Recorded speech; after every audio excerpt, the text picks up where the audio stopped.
QBO Media. Te llevamos hacia donde va el mundo. www.qbomedia.com. Subite a nuestras redes y te transportaremos en un viaje desconocido. Nosotros estamos en el juego de la información a través de nuestro canal exclusivo vía streaming en www.qbomedia.com y también en vivo y en directo a través de todas nuestras redes sociales. Estamos con canal exclusivo en vivo y en directo a través de Facebook, a través de Twitch, a través de YouTube y también estamos en Instagram y en Twitter.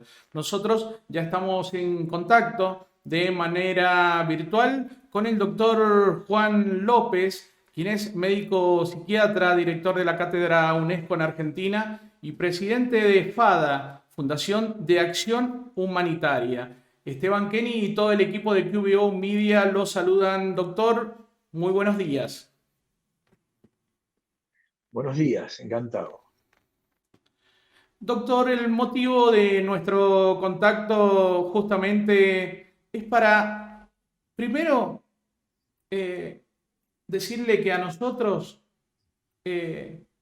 nos han hablado, pero sumamente bien de usted, porque me dicen que es la persona indicada para tratar un tema puntual que queremos hablar. Pero antes que nada, a mí me gustaría que usted nos comente Fundación de Acción Humanitaria. ¿Cuándo fue creada, doctor? ¿Y con qué propósitos? En realidad, la fundación tiene más o menos unos 17 años, que son, digamos, concretamente 15 años, que es con mi retorno a la Argentina, creada a partir de servir como brazo administrativo de lo que era la Cátedra UNESCO y la implementación de la Cátedra UNESCO para la Argentina y América Latina. O sea, esta fundación ha estado durante años sustentando este proyecto en Argentina y América Latina de manera permanente, en lo administrativo, en lo fundacional. El objetivo, la cátedra se llama Abordaje de la violencia, desafío transdisciplinario, d'abord de la violence, défi transdisciplinaire. El objetivo es abordar el gran campo de las víctimas desde todos los niveles. Por eso es el abordaje de la violencia que va a llevar a un determinismo de creación de víctimas en todos los niveles. Y Bien. cuando digo todos los niveles, vamos desde lo natural, lo humano, lo accidental, etcétera, etcétera. Bien. Eso ha sido siempre. Nosotros hemos desarrollado algún tipo de programa en la cátedra. Tiene punto de creación en la provincia de San Luis y un brazo también que se abrió en la provincia de San Juan hace ya más de 10 años. Perfecto. Y nos hemos dedicado en la provincia de San Luis a llevar programas en la educación, sobre todo en temáticas como el bullying, el moving, etcétera, etcétera. La violencia en la mujer está necesariamente asociada a la marginalidad.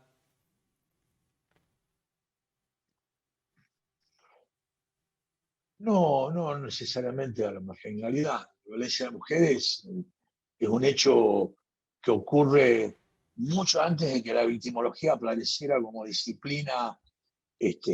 Era un comienzo auxiliario y muy principal, mucho más de hace 60 años de lo que apareció la victimología en el mundo. De que el hombre es hombre, creo que la mujer ha sido violentada. Lo dice la historia de la medicina, lo dice la historia de la humanidad, lo dicen culturas ancestrales. Y creo que hay miles de lecturas a realizar en el mundo de lo que implica la mujer como objeto de vínculo afectivo, pero también como efecto de vínculo destructivo, ¿no? Es decir, no, la marginalidad creo que puede ser un destinatario lamentable, ¿cierto? Aún más lamentable para las mujeres que viven en la marginalidad, que sean víctimas de violencia.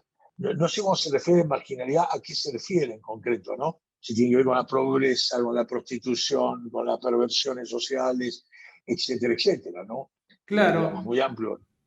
Sí, es muy amplio el término, pero En realidad, cuando usted escucha hablar, digamos, a jefes de estados, a miembros de gabinetes de gobierno, etcétera, la mayoría de las veces se lo asocia a la marginalidad en cuanto, digamos, a la situación crítica económica de las familias, justamente de las mujeres, al sostén de aquellas mujeres, digamos, que son mamás solteras y con una situación, digamos, de vulnerabilidad extrema. A eso me refería. Sí, sí, evidentemente la vulnerabilidad extrema puede colocar a las mujeres en situaciones mayores, en situación mayor de peligro, pero mire, de todos modos, hay mm, una encuesta que hizo la Organización de Naciones Unidas y también la tomó la UNESCO, esto ya tiene que ver con el comienzo del milenio. En realidad, los pobres del mundo, cuando hablamos de los pobres del mundo, hablamos de las pobres del mundo. Usted sabe que entre el 2 y el 3% de las riquezas del mundo están en manos de mujeres. El resto está en manos de hombres. O sea que si hay marginalidad, las pobres del mundo son las mujeres. Pero no solo para América Latina, para el mundo. Porque podemos hablar de pobres en países más desarrollados, pero son dependientes de plásticos de maridos, por así decirlos, si vamos a ir al sentido de los mecanismos de dependencia. ¿eh? Bien, Siempre, desde Naciones Unidas, hemos hablado de la pobreza de la mujer para llegar a tener la riqueza de los hombres. La distribución de la riqueza en el mundo está en manos de los hombres. La marginalidad de la mujer, sí, sí. No, otro de los elementos que le quiero decir también, sí, sí, sí, importante para que la gente lo sepa, bien, siempre se discutió mucho y sobre todo en América Latina hay muchas teorías sociológicas que hablan al respecto. Yo no estoy de acuerdo que la pobreza es determinante de violencia. No, mentira, mentira, no. La no, pobreza no es determinante de la pobreza. La pobreza no es determinante de la violencia. Hay pobres que son muy tranquilos, que tienen menos trastornos psiquiátricos que de clase media. Es decir, si bien viven probablemente algunos de ellos, los pobres, en un resentimiento, llámele un poco histórico, entre comillas, por no tener acceso a determinada cantidad de cosas, de todos modos tienen muchos de ellos altura como para poderse respetar dentro de lo que son sus grupos sociales, culturales, en sus divertimentos, etcétera, etcétera. Eh, ¿Puede la pobreza, podría ser un disparador? Podría ser. Pero también la riqueza es otro disparador, porque la violencia existe en todos los niveles, en todos los estratos sociales.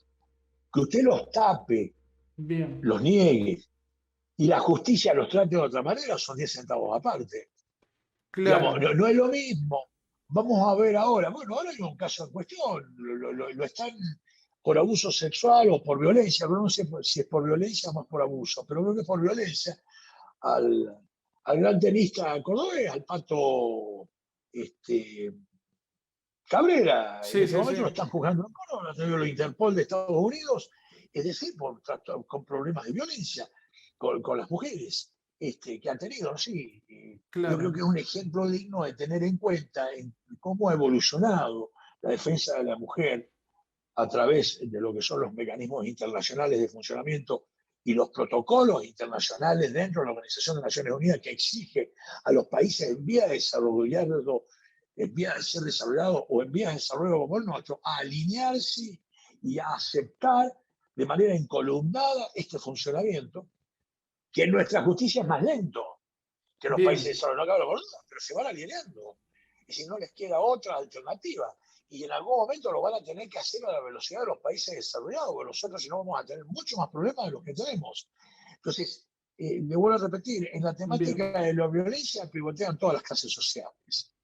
Lo que bien, sí puede cambiar de diferencias de clases sociales son el consumo de sustancias, los cuales lo va a transformar mucho más violento y donde usted sabe muy bien, eh, los narcos viven con las clases superiores de los países, pero conviven, cohabitan y viven los pobres y de la explotación de cierta gente con el tema del uso de la droga. Entonces, es una combinación muy explosiva, peligrosa, que tiene que ser muy tenida en cuenta a través de los diferentes organismos del Estado, no solo a nivel político, sino de seguridad, etcétera, etcétera, etcétera, ¿no? bien. ¿La familia tiene algún grado de responsabilidad en los casos justamente de violencia de género? Sí, recién se le cortó la pregunta, ¿por qué razón se la culpa a la familia o se involucra a la familia? Exactamente. Mire, la victimología a lo largo de estos 60 años nos ha enseñado que la familia es, es creadora de patologías extremadamente grandes.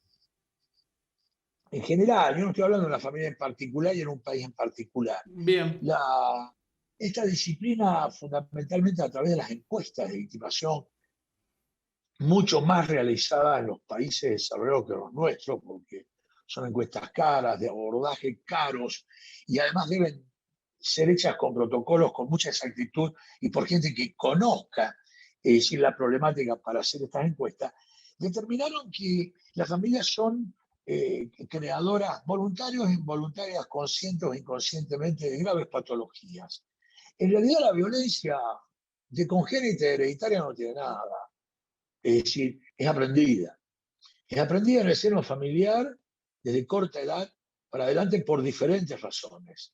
Hay toda una constelación, cuando usted estudia la violencia, de familias que psicotraumáticamente han sido, es decir, alteradas en su funcionamiento a partir de la violencia.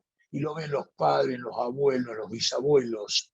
Cuando usted hace los estudios, sobre todo cuando hay delitos de por medio de una u otra índole y tiene que hacer anamnesis o pericias, etcétera, etcétera, usted va a ver con claridad cómo es el manejo de la violencia dentro de la familia.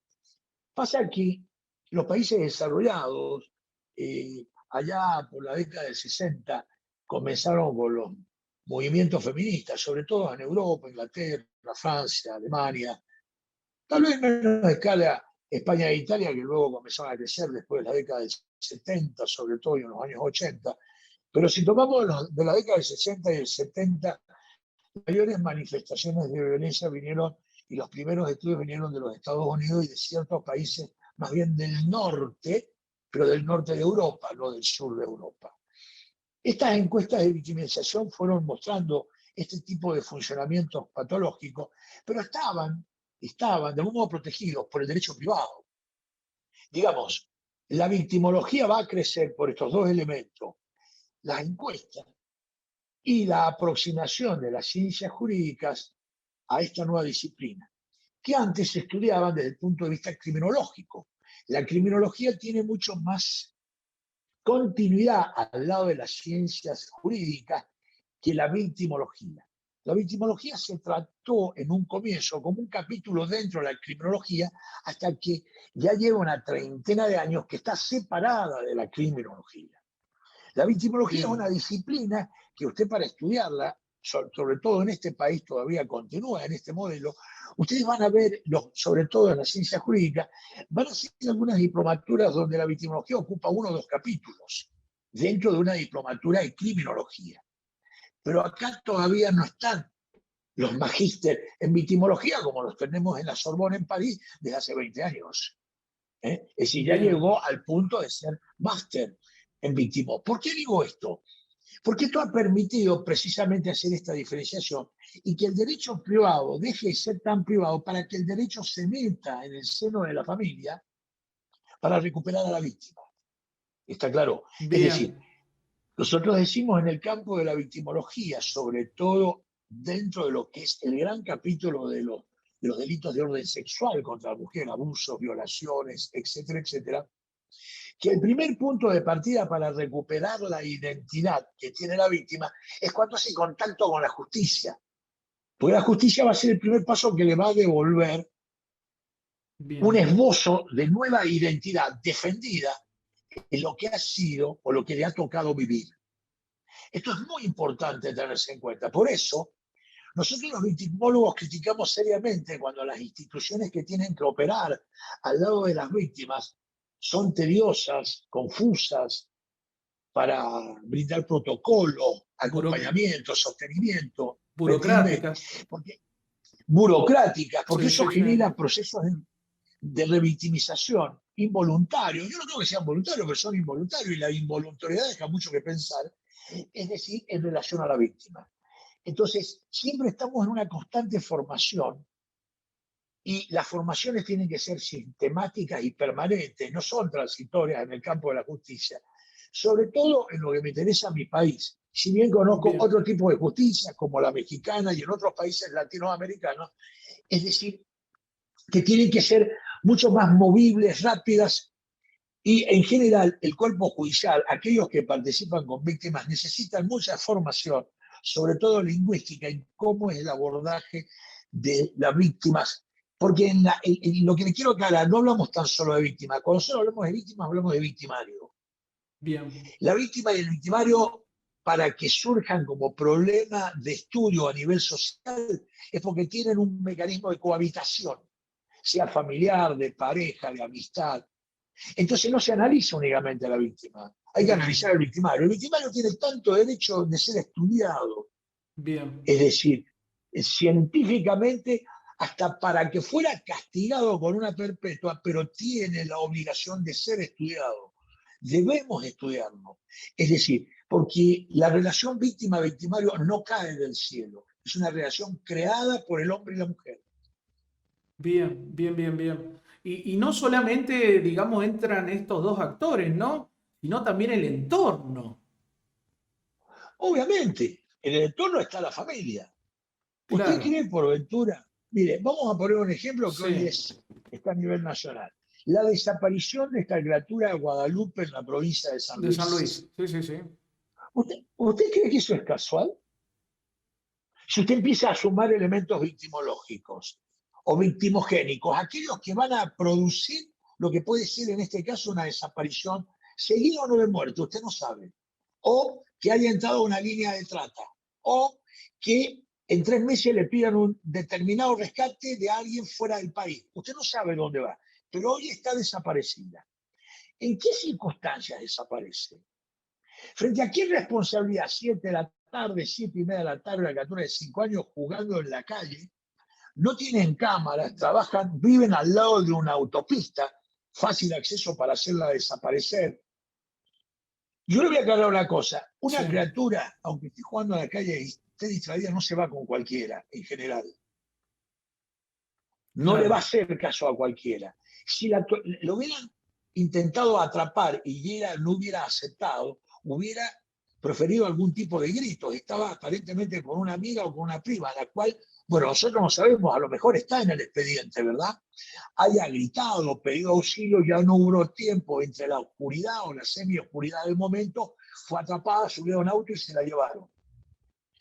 Entonces, ¿de qué parte, desde qué punto se va a comenzar a analizar esto? Si la justicia funciona con principios, los primeros a estudiar y a controlar es todo el ejido familiar. Bien, Papá, mamá, familiares colaterales, primos, hermanos, y recién va a ver al vecindario y a la cultura del vecindario.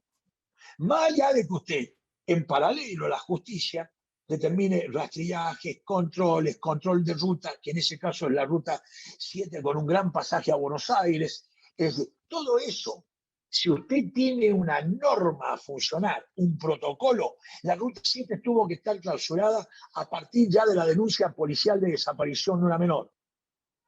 Toda la ruta 7, entrando a San Luis, que tiene autopista desde Zaguadero hasta Justo Adara con el límite de Córdoba. O sea, había un control de todo tipo de vehículos y documentación de vehículos, no cabe la menor duda. Es decir, más allá de lo que se puede hacer a nivel provincial en sí, las sí, salidas para San Juan y para Córdoba por otras rutas de menor envergadura que la ruta 7. En paralelo, usted sigue un proceso de investigación con la familia porque no puede perder el tiempo.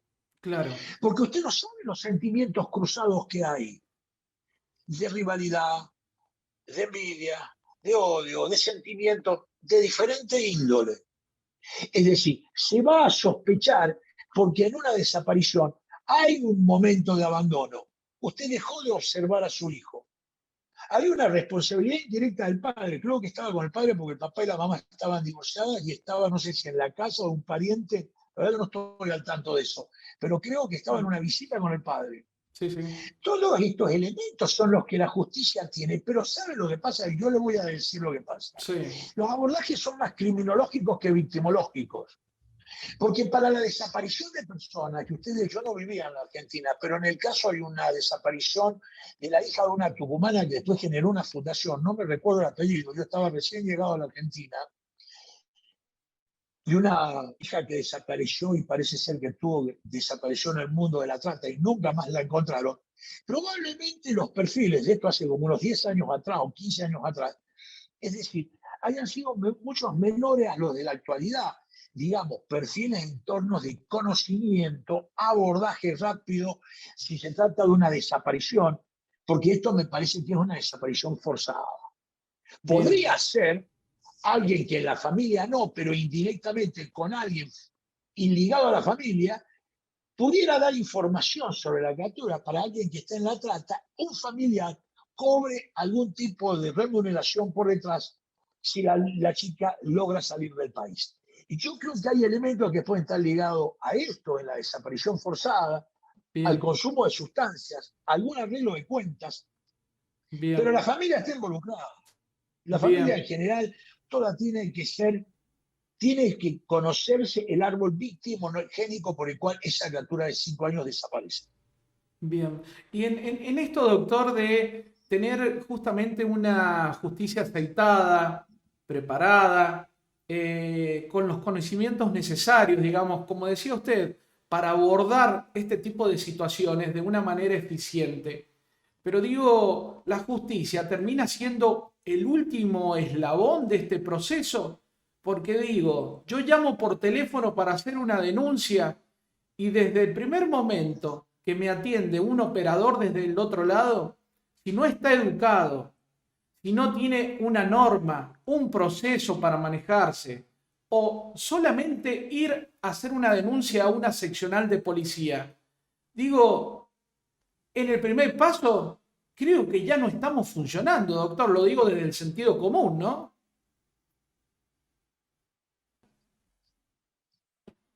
A ver, mira, el caso se resuelve. ¿Por qué los países? París hace más o menos 5 o 6 años que no tiene femicidios. El área metropolitana parisina, que son 20 barrios de París. ¿Ok? Ahora, ¿cómo se logra?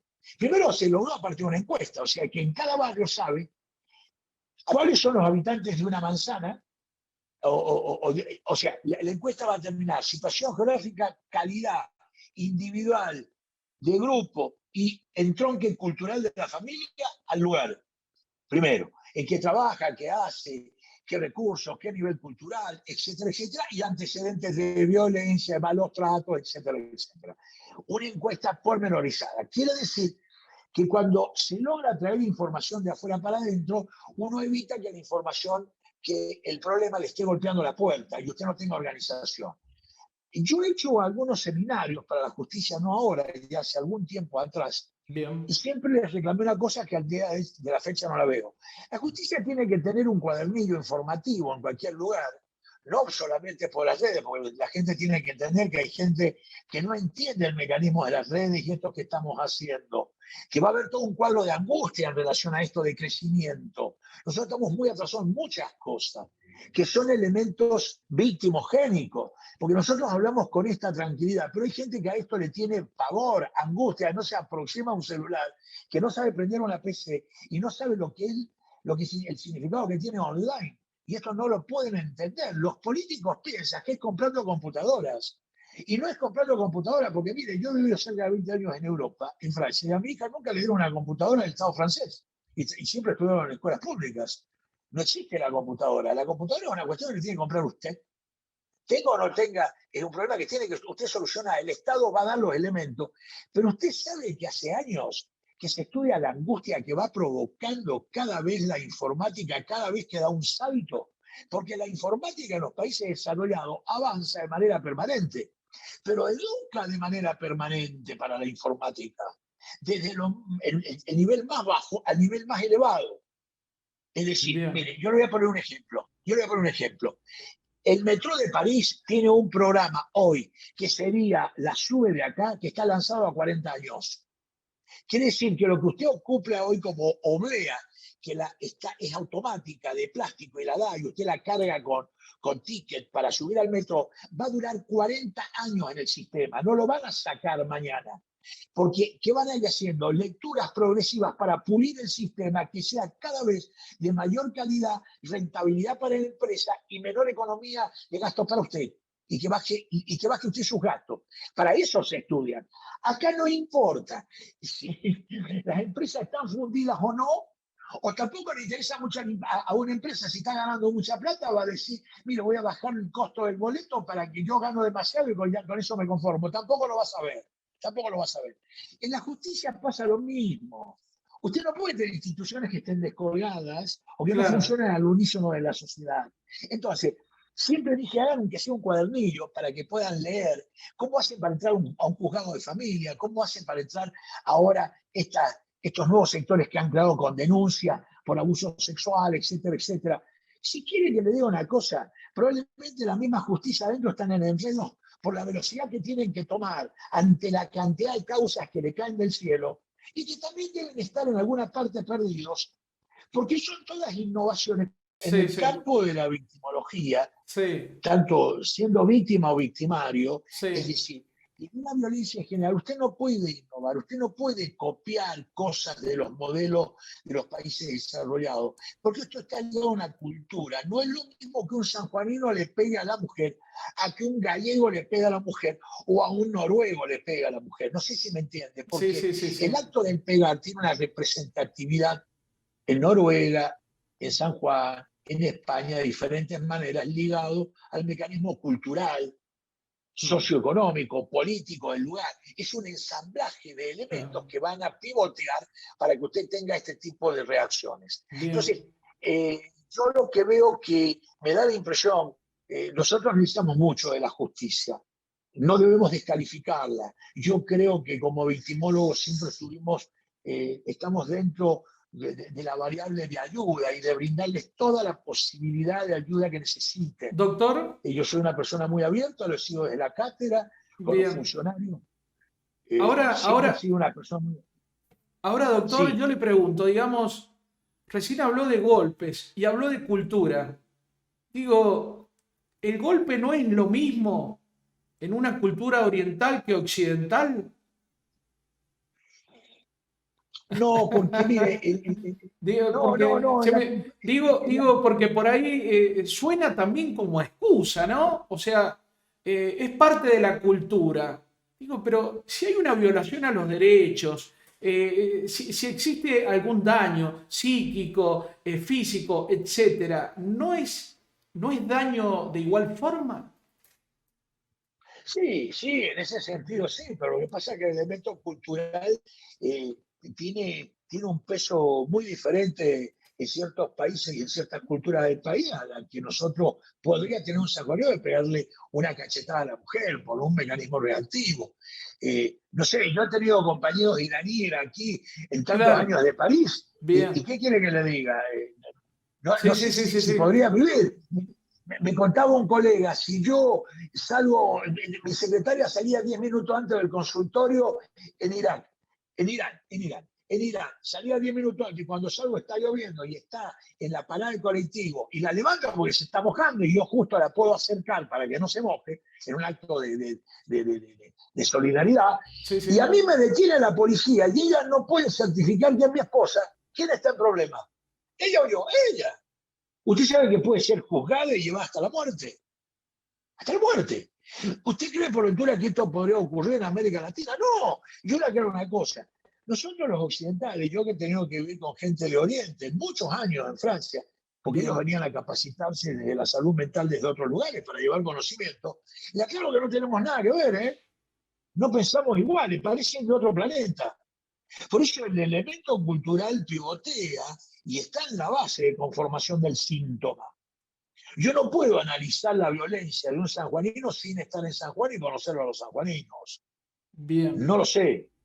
Sí, lo que puedo decir en el campo de la victimología es más la violencia del hombre contra la mujer que de la mujer contra el hombre. Ahora también las mujeres parece que empiezan a comenzar a aprender a pegar. Hay algunas golpeadoras ya también, ¿ok? Pero el porcentaje nos hunde a nosotros, no cabe la menor duda. Bien, bien, Es bien. decir, y probablemente tenga que ver con lo que es nuestra estructura y nuestra presentación en el mundo. No sé, que vendrá el hombre de Cromañón. Yo ya tanto no sé, habría que volverse a Claro. la época del hombre de Cromañón, más o menos. Doctor, para finalizar esta entrevista, porque la verdad que da la charla como para estar horas y horas aquí, pero sabemos que tiene la agenda muy apretada. Ahora me pregunto, estamos en una era de la comunicación 4.0, de este paso agigantado de crecimiento de las redes sociales y donde van saliendo plataforma tras plataforma que llegan a diferentes segmentos con diferentes lenguajes de comunicación, etcétera, etcétera. ¿Hay un campo de la justicia o ya las organizaciones internacionales están poniendo mucho foco en la violencia a través de contenidos en redes sociales hacia las mujeres y hacia los niños, doctor? Sí, podemos ayudar, no cabe la menor duda, con contenidos, con reflexiones, que hay que bajar mucho el nivel para que puedan entenderse. Yo todavía creo que tenemos que transitar un camino. Yo no estoy tanto con la frase de que el mundo va a ser el antes y el después de la pandemia. No, no, el mundo va a tener velocidades. Algunos adquirirán y ya han adquirido, porque yo tengo pacientes en Europa y los veo, mis hijas, además, cómo funciona, pero creo que está muy escalafoneada la sociedad mundial, ¿ok? Bien, Los países desarrollados de por sí tienen mucha diferencia con nosotros. Nosotros, Argentina en lo particular, probablemente estemos más atrasados que otros países latinoamericanos, no cabe la menor duda, por los problemas internos que tenemos, es decir, que no zafamos de nosotros mismos.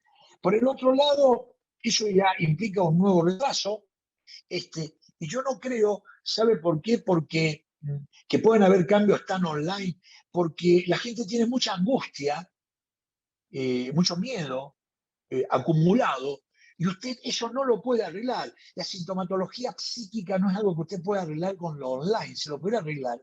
Y aclaro que la medicina ya hubiera buscado algún mecanismo para ver cómo podemos arreglar cerebros o bien, trastornos conductuales, o llámele cualquier tipo de trastorno en el campo de la salud mental para arreglar también la temática de la violencia, si bien no bien, corresponde únicamente al campo de la salud mental. bien, Es decir, lo que quiero decir, el tema es complejo. Esto puede ayudar, puede agilizar sistemas, no cabe la menor duda. Y yo estoy detrás de esto para agilizar sistemas. Hemos generado un canal de YouTube en la fundación para ir largando, tanto yo, abogado, filósofo que tengo en la fundación, etcétera, temáticas que se complementen una con la otra en el campo de la victimología y podemos ir reforzando estos conocimientos. Lo bien, presencial, ¿sabe por qué es importante? Porque en lo presencial usted ve la casuística, ve caras. Lo presencial yo creo que va a tener una continuidad. Nosotros moriremos, como dice Naciones Unidas, en un siglo de una nueva humanización donde va a tener que ver la tecnología, pero no se va a dejar de aprender, por lo menos en este siglo con seguridad, en la importancia que tienen las universidades y los libros para continuar. Cuando digo esto, hablo de la presencialidad, de lo que significa aún la necesidad que la gente tiene de sentirse acompañada y sostenida por la cara, el sostenimiento del otro en presencia. ¿Está? Es muy bien, difícil la virtualidad. Los que estamos acostumbrados, no, usted debe estar muy acostumbrado, Esteban, ¿de acuerdo? Entonces, para bien, usted es como encontrarse todos los días con todo el mundo, pero no bien, así todo el mundo. Lo que no claro. quiere decir que lo que usted plantea es algo muy positivo, ¿no? Muy positivo. Hacer, lo podemos hacer.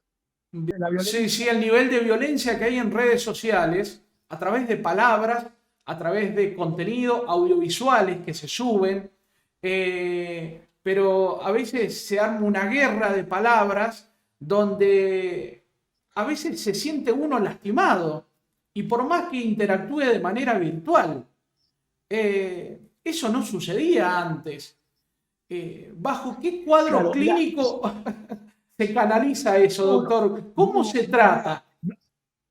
mira, para que vos te tranquilices, no Sí, es un cuadro clínico. Vos sabés, en los países desarrollados esto se habla mucho, pero desde la década, desde antes de comenzar el milenio, ya unos 10, yo te diría del año 1900, 91, 92, cuando empezó a dilucidarse el tema de la Unión Europea, se hablaba de lo que iba a ser el inicio del nuevo milenio con la aparición de lo que era este alto canal de comunicaciones en el mundo. Bien, Los sociólogos de la época ya escribieron libros hace 20 años aclarando que la angustia global no va a durar menos de un siglo. ¿A qué le llamo la angustia global?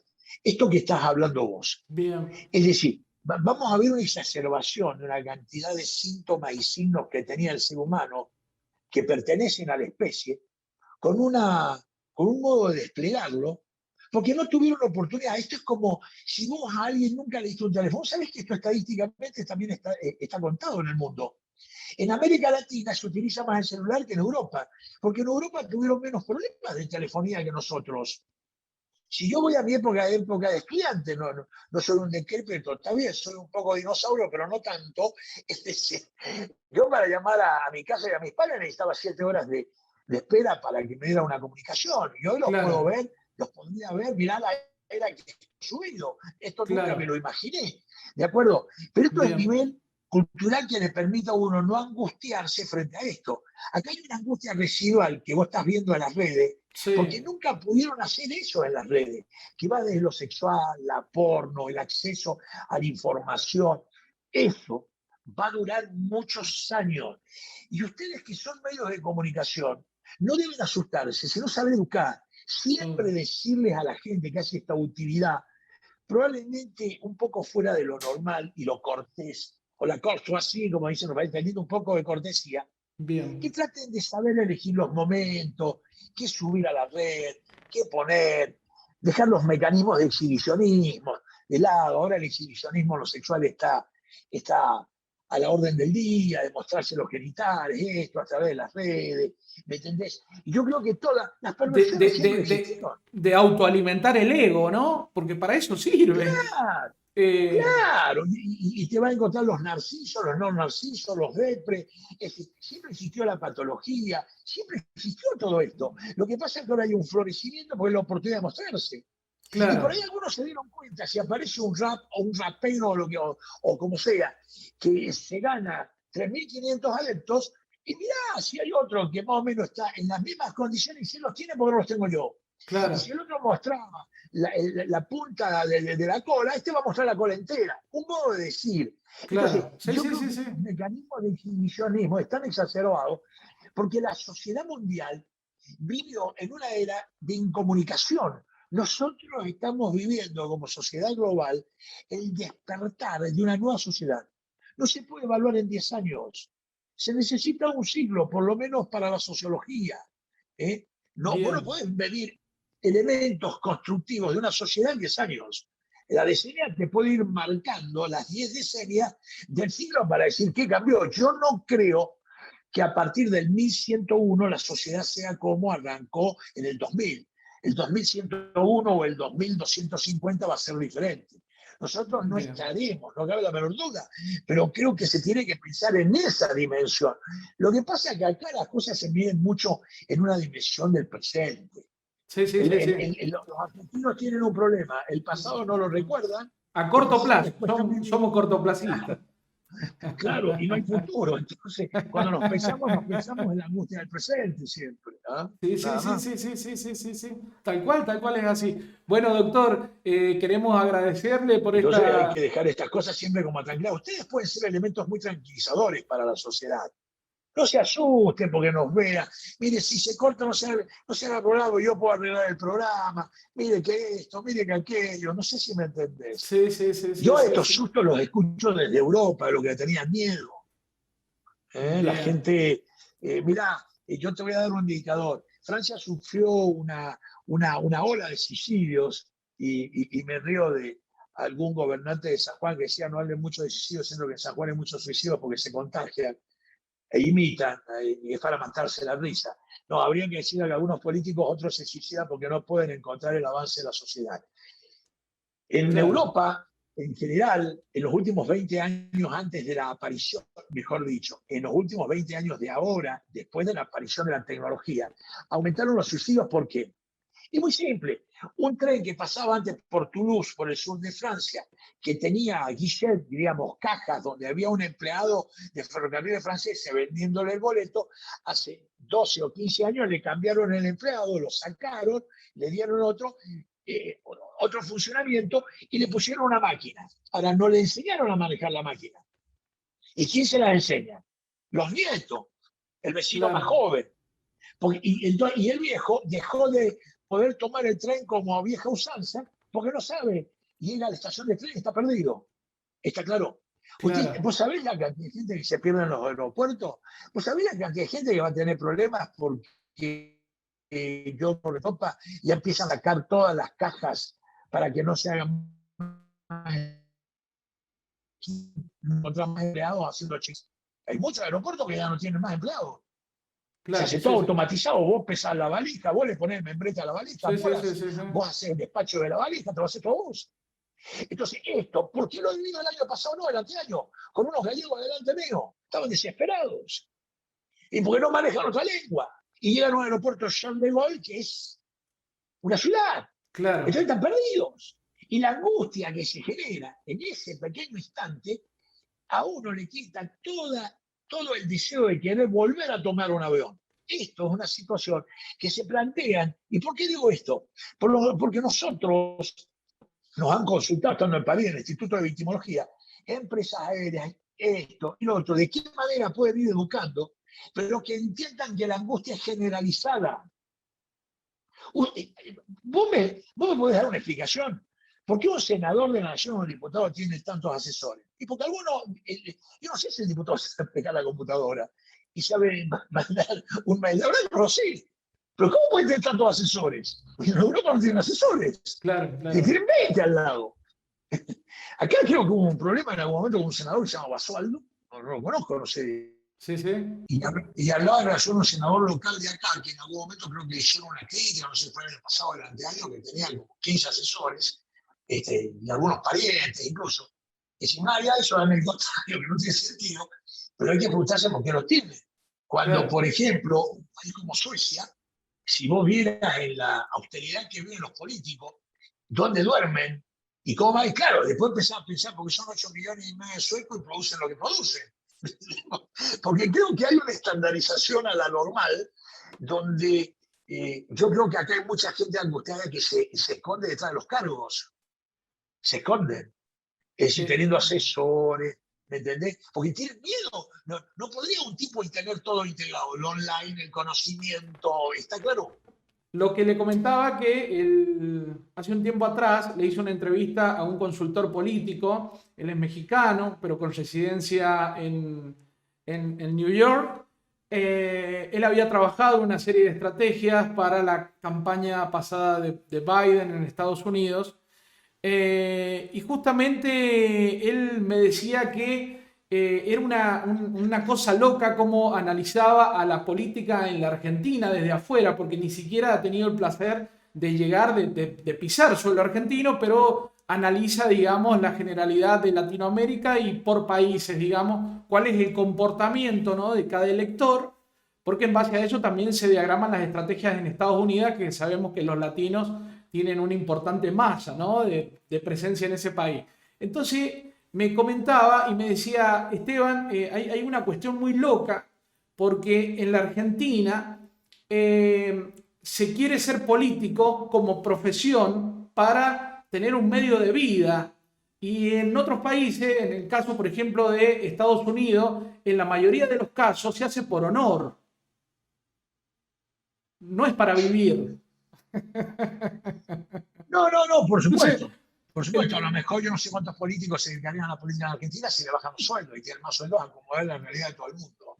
A lo mejor no habrían tantos. Claro, es probable. En esa cuestión, digamos, una cosa creo que lleva a la otra, ¿no? Entonces, ¿cómo vamos a pretender que un senador o que un diputado nacional o que un funcionario no se llene de asesores? ¿Y cuál es la necesidad que tengo yo como senador o como diputado saber encender una notebook? Contrato un asesor que me la encienda, contrato otro que me la programe, contrato otro que... claro, por eso. Es increíble. ¿A usted nunca le ha tocado un paciente que se llame Argentina, doctor? No, no sé, la verdad. No sé, esto es un tema. De todos modos, yo lo que siempre vi en Europa es muy poca infraestructura del Estado en términos de lo administrativo y un gran despliegue del Estado en términos de lo funcional, en servicios. Bien. ¿Eh? Bien. Los hospitales, las administraciones de los hospitales son muy pequeñas, no tienen prácticamente personal. No tienen personal prácticamente. Está todo monitoreado ya o todo online, pero hace muchos años. Claro. De acuerdo, entonces... Bueno, doctor, ha sido usted muy amable por Bueno. permitirnos charlar con usted. La verdad que da para hablar horas y horas de diferentes temas. Pero bueno, lamentablemente su agenda no lo permite y el tiempo, digamos, en los medios de comunicación es tirano, como dice la frase. Así que queremos agradecerle, doctor. Ha sido usted muy amable por su tiempo. Pasó por el juego de la información el doctor Juan López, médico psiquiatra, director de Cátedra UNESCO en la República Argentina y presidente de la Fundación Acción Humanitaria. QBO Media. Te llevamos hacia donde va el mundo. www.qbomedia.com. Subite a nuestras redes y te transportaremos en un viaje desconocido. QBO Media. Te llevamos hacia donde va el mundo. www.qbomedia.com. Subite a nuestras redes y te transportaremos en un viaje desconocido.